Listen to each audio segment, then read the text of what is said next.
नमस्कार दोस्तों, जय हिंद, जय भारत। दोस्तों, आज के वीडियो में हम त्वरण को समझेंगे, त्वरण की परिभाषा देखेंगे और त्वरण का जो सूत्र है उसको हम देखेंगे और त्वरण के मात्रक को हम देखेंगे।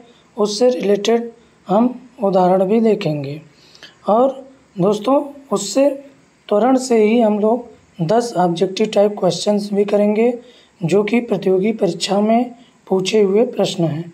तो उनको एक एक करके जो है हम लोग इस वीडियो में हल करेंगे। तो दोस्तों, यदि आप चैनल पर नए हैं तो चैनल को सब्सक्राइब कर लीजिए, बेल आइकन ज़रूर दबाएं ताकि आपको इस तरह की वीडियो का नोटिफिकेशन मिलता रहे। दोस्तों, सबसे पहले हम जो है त्वरण की परिभाषा को समझेंगे।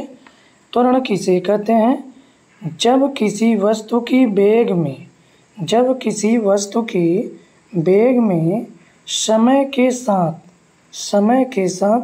परिवर्तन होता है तो उसे हम उस परिवर्तन की दर को हम क्या कहते हैं? त्वरण कहते हैं। एक बार फिर से, जब किसी वस्तु की गति में समय के साथ परिवर्तन होता है तो उस परिवर्तन की दर को हम क्या कहते हैं? त्वरण कहते हैं। या हम इसको इस तरह परिभाषा बना सकते हैं, आप अपने से भी परिभाषा को बना सकते हैं। जैसे समय के साथ किसी वस्तु के वेग में परिवर्तन की दर को क्या करें?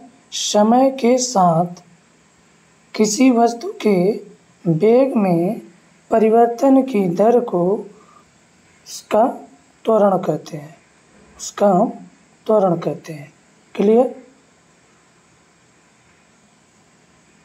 एक बार फिर से परिभाषा देखते हैं। समय के साथ किसी वस्तु के वेग में परिवर्तन की दर को क्या कहते हैं? त्वरण कहते हैं। क्लियर?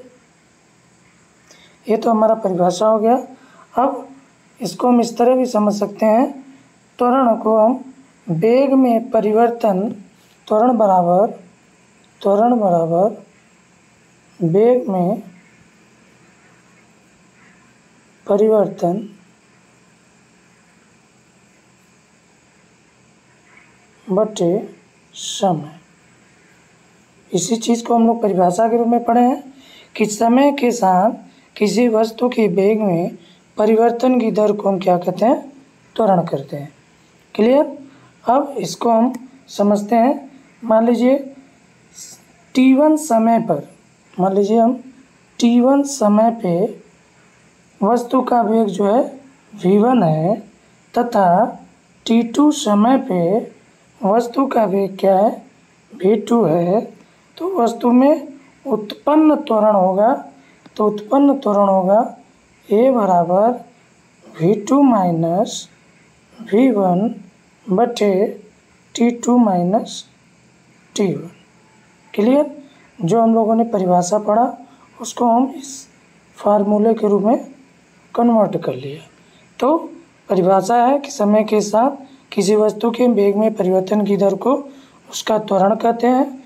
अब इसको हम इस तरह समझते हैं कि t1 समय में वस्तु का वेग यदि v1 है और t2 समय में वस्तु का वेग v2 है तो यहाँ फार्मूला बन जाएगा a बराबर v2 माइनस v1 बटे t2 माइनस t1, यानी वेग परिवर्तन अपॉन समय, मतलब वेग परिवर्तन की दर को हम क्या कहते हैं? त्वरण कहते हैं। त्वरण का मतलब होता है किसी वस्तु के वेग में परिवर्तन की दर। सरल शब्दों में हम कह सकते हैं वेग गति में परिवर्तन क्या कहलाता है? त्वरण कहलाता है। इसका फार्मूला है कि त्वरण बराबर ए बराबर अंतिम वेग माइनस प्रारंभिक वेग बटे समय। इस फार्मूले को आप दिमाग में रखेंगे। इसी पे हम कुछ एग्जांपल्स भी करेंगे जहाँ पे हमारा ए क्या है? त्वरण है, भी जो है अंतिम क्या है? वेग है, भी हमारा अंतिम वेग है और यू हमारा प्रारंभिक वेग है और टी हमारा समय है। क्लियर? यहाँ पे देख लेते हैं प्रारंभिक वेग, समय टी, ए जो है त्वरण, वी जो है अंतिम वेग। यहाँ से ये बराबर हो गया v माइनस यू, अंतिम वेग बटे अंतिम वेग माइनस प्रारंभिक वेग अपॉन समय। अब त्वरण का मात्रक हम देख लेते हैं। एसआई मात्रक होता है मीटर प्रति सेकेंड स्क्वायर। त्वरण की एसआई मात्रक होती है मीटर प्रति सेकेंड स्क्वायर। सीजीएस इकाई में जो है सेंटीमीटर प्रति सेकेंड स्क्वायर। सीजीएस में मात्रक हो गया त्वरण की सेंटीमीटर प्रति सेकेंड स्क्वायर। त्वरण के प्रकार देख लेते हैं। त्वरण जो है पहला जो है धनात्मक त्वरण। धनात्मक त्वरण का मतलब हो गया जब गति बढ़ रही हो। धनात्मक त्वरण का मतलब हो कि जब गति बढ़ रही हो। जैसे एग्जांपल्स में हम देख लेंगे, कार की स्पीड का बढ़ना, ये क्या आ जाएगा, धनात्मक त्वरण में आ जाएगा। क्लियर। अब इसी तरह जो है दूसरा हो जाएगा ऋणात्मक त्वरण। दूसरा ऋणात्मक त्वरण। ऋणात्मक त्वरण है जब गति घट रही हो। धनात्मक त्वरण में क्या रहता, जब गति बढ़ रही हो, और ऋणात्मक त्वरण जो है जब गति घट रही हो। घटना का मतलब उदाहरणों जैसे ब्रेक लगना। क्लियर। अगला है शून्य त्वरण। शून्य त्वरण का मतलब जब वेग स्थिर हो, गति में कोई भी परिवर्तन न हो। जब वेग स्थिर हो और गति में कोई परिवर्तन न हो तो क्या कहलाएगा, हमारा शून्य त्वरण। पहला जो है धनात्मक त्वरण। धनात्मक त्वरण में गति क्या रही थी, बढ़ रही थी, और ऋणात्मक त्वरण में गति क्या हो रही थी, घट रही थी, और शून्य त्वरण में वेग जो है क्या है, स्थिर है, गति में कोई परिवर्तन नहीं होता। तो ये तीन हमारे हो गए त्वरण के प्रकार, धनात्मक, ऋणात्मक और शून्य त्वरण। दोस्तों एग्जाम्पल्स है, इसको हम करेंगे कि एक गाड़ी की प्रारंभिक गति क्या है। प्रारंभिक गति 20 मीटर प्रति सेकेंड है और 5 सेकेंड में इसकी गति जो है 30 मीटर प्रति सेकेंड हो जाती है। तो त्वरण ज्ञात कीजिए। अभी हम लोगों ने फार्मूला पढ़ा कि त्वरण बराबर प्रारंभिक वेग, अंतिम वेग माइनस प्रारंभिक वेग बटे समय। त्वरण की परिभाषा ही होती है वेग में परिवर्तन की दर।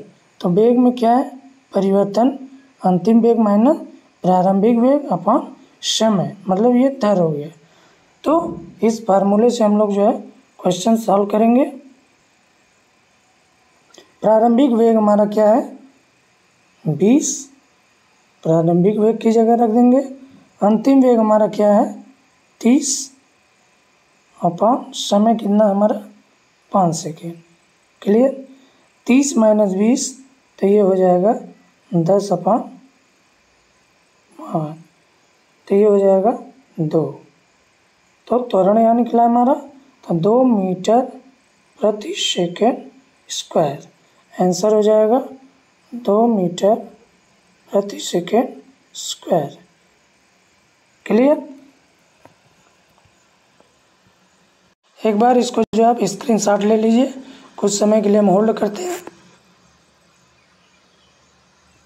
चलिए आगे चलते हैं। त्वरण के कुछ हम इम्पॉर्टेंट फैक्ट को देख लेते हैं।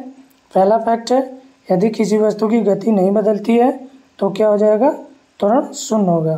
त्वरण के प्रकार में हम लोगों ने पढ़ा कि धनात्मक त्वरण, ऋणात्मक त्वरण और शून्य त्वरण। तो शून्य त्वरण में क्या था कि गति में कोई परिवर्तन नहीं हो रहा है, न बदल रहा है, तो ये हमारा क्या हो गया, शून्य त्वरण। इसको हम लोगों ने ऊपर ही पढ़ लिया। आगे चलते हैं। गुरुत्वाकर्षण जी भी एक विशेष प्रकार का त्वरण है। स्मॉल जी गुरुत्वाकर्षण जो है एक विशेष प्रकार का क्या है, त्वरण है, जिसका मान जो है 9.8 मीटर प्रति सेकेंड स्क्वायर। क्लियर। आगे चलते हैं। फैक्ट नंबर 3 देखते हैं। ब्रेक लगाते समय जो झटका लगता है वह ऋणात्मक त्वरण का परिणाम है। हम लोगों ने ऋणात्मक त्वरण में पढ़ा ब्रेक लगना। तो ये फैक्ट है। अगला है क्वेश्चन नंबर 4, यदि कोई वस्तु स्थिर है और अचानक तेजी गति पकड़ती है तो क्या होती है? धनात्मक त्वरण। हम लोगों ने धनात्मक, ऋणात्मक और शून्य त्वरण तीनों को क्लियर कर लिया। क्लियर, आगे चलते हैं। अब यहाँ पे हम 10 महत्वपूर्ण क्वेश्चंस करेंगे जो प्रतियोगी परीक्षाओं के दृष्टिगत काफ़ी महत्वपूर्ण क्वेश्चन है। तो आइए इसमें पहला प्रश्न देखते हैं। यदि आप लोगों ने ऊपर बढ़िया से ध्यान से पढ़ा है तो इन क्वेश्चनों को आप कर ले जाएंगे। तो त्वरण किसे कहते हैं? ऑप्शन ए गति, ऑप्शन बी बल को, समय के साथ गति में परिवर्तन और दूरी को। तो त्वरण हम लोग पढ़े हैं कि त्वरण बराबर वेग में परिवर्तन की दर को क्या कहते हैं? त्वरण कहते हैं। तो यहाँ राइट आंसर हो जाएगा ऑप्शन सी राइट आंसर। अगला क्वेश्चन है त्वरण की एसआई इकाई क्या है? त्वरण की एसआई इकाई हम लोगों ने अभी देखा है जस्ट, तो क्या हो जाएगा? मीटर प्रति सेकेंड स्क्वायर। मीटर प्रति सेकेंड स्क्वायर, मीटर प्रति सेकेंड स्क्वायर। एसआई मात्रक हो गया और सीजीएस मात्रक सेंटीमीटर प्रति सेकेंड स्क्वायर।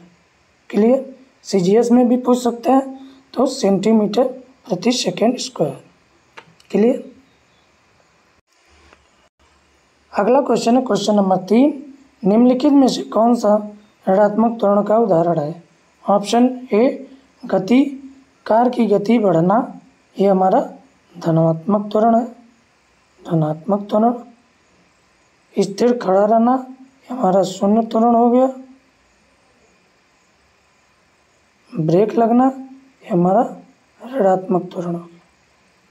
पहाड़ से गिरती वस्तु, तो ब्रेक लगना हमारा क्या है? ऋणात्मक त्वरण है। क्वेश्चन के अनुसार हमारा आंसर हो जाएगा ऑप्शन सी राइट। अगला क्वेश्चन है क्वेश्चन नंबर 4, यदि कोई वस्तु स्थिर गति से चल रही है तो त्वरण कितना होगा? स्थिर गति से चल रही है, यहाँ पे स्थिर गति की बात हो रही है, तो त्वरण हमारा क्या हो जाएगा? शून्य हो जाएगा। क्लियर? त्वरण हमारा शून्य हो जाएगा। अगला क्वेश्चन है क्वेश्चन नंबर 5, यदि कोई वस्तु 10 मीटर प्रति सेकेंड की गति से चल रही है और 2 सेकेंड में 20 मीटर प्रति सेकेंड की गति पकड़ लेती है तो उसका त्वरण क्या होगा? फिर वही फार्मूला, त्वरण बराबर अंतिम वेग माइनस प्रारंभिक वेग अपॉन समय। तो अंतिम वेग हमारा क्या है?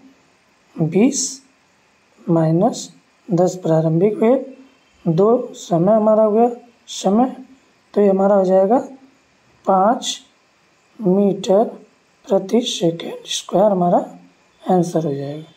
तो यहाँ पे राइट ऑप्शन है ऑप्शन नंबर बी। क्लियर? अगला क्वेश्चन है गुरुत्वाकर्षण त्वरण का मान क्या है? तभी आप लोगों ने पढ़ा है 9.8 मीटर प्रति second square. Clear? Right answer हो जाएगा ऑप्शन बी 9.8 मीटर प्रति सेकेंड स्क्वायर। अगला क्वेश्चन है क्वेश्चन नंबर 7, त्वरण एक क्या है? अदिश, सदिश, शून्य, मिश्रित। त्वरण क्या है? एक सदिश राशि है। त्वरण जो है एक सदिश राशि है। Option number B. अगला क्वेश्चन है क्वेश्चन नंबर 8, यदि कोई वस्तु प्रारंभिक वेग 0 है, 5 सेकेंड में उसकी अंतिम वेग जो है 25 मीटर प्रति सेकेंड है, तो उसका त्वरण क्या होगा? वही फार्मूला, त्वरण बराबर अंतिम वेग माइनस प्रारंभिक वेग अपॉन समय। तो अंतिम वेग हमारा क्या है? 25 और प्रारंभिक वेग क्या हमारा 0 और समय क्या हो गया हमारा 5 सेकेंड। तो हमारा 0 जो है 25 में माइनस 0 तो हो जाएगा 25/5, ये हो जाएगा 5 मीटर प्रति सेकेंड स्क्वायर। आंसर हो जाएगा तो राइट आंसर हो जाएगा option number B. Clear, B right answer. अगला क्वेश्चन है क्वेश्चन नंबर 9। यदि त्वरण धनात्मक है तो उसका अर्थ क्या है? बहुत बार इस चीज़ को हम लोगों ने पढ़ लिया है। यदि त्वरण धनात्मक है तो गति क्या होगी? मतलब बढ़ रही है। तो ऑप्शन नंबर सी राइट। यदि घट रही है तो ऋणात्मक, बढ़ रही है तो धनात्मक, शून्य है तो शून्य त्वरण। क्लियर। अगला क्वेश्चन है क्वेश्चन नंबर 10। त्वरण को दर्शाने के लिए किस प्रतीक का प्रयोग किया जाता है? तो ऑप्शन नंबर डी, ए बराबर होता है वेग परिवर्तन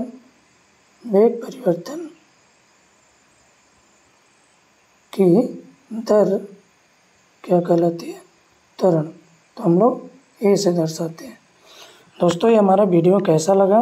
वीडियो अच्छा लगा है तो दोस्तों शेयर करिए और लाइक करिए। इसी के साथ जय हिंद, जय भारत।